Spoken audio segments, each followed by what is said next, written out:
So Joe, the Commission for Equalities and Human Rights has just been set up.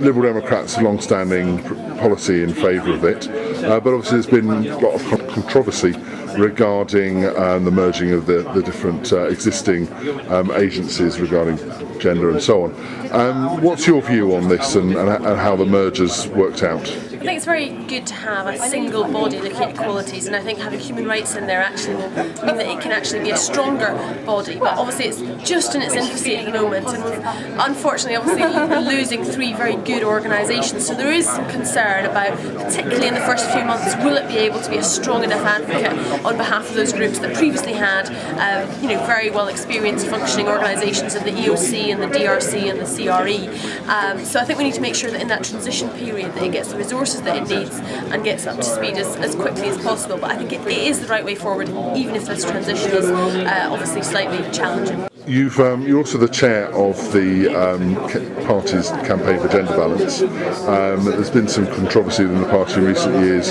about whether you should have all women shortlists and about resourcing the gender balance campaign and ethnic minorities and so on. Where does the party go from here? Well, I think first of all we're having quite a lot of success within the party's campaign for gender balance in getting more women to come forward to stand for Parliament and recognise that it's something that will be rewarding and that they can do. Very often confidence is a barrier. A third of our candidates selected so far are women, and we also have a lot of women in winnable seats, so we're very hopeful that after the next election we will be increasing our women MPs from 9 at the moment to a much higher figure.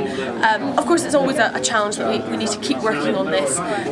So that's what we'll be continuing to do. The party has rejected the route that, for example, Labour went down of all women shortlists, because the main problem that we have is women coming forward for being a candidate in the first place. I think MPs of all parties actually have got a responsibility to talk about how actually being an elected representative, whether that's at council level or in a parliamentary level, is something which suits women very well. There's actually a lot of flexibility within the job, and it's a job that, far from being all about standing up and making speeches, that's a very small part of the role.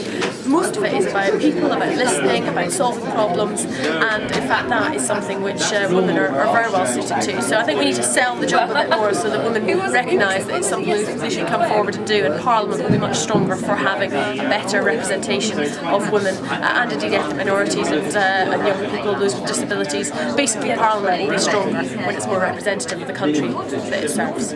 Okay.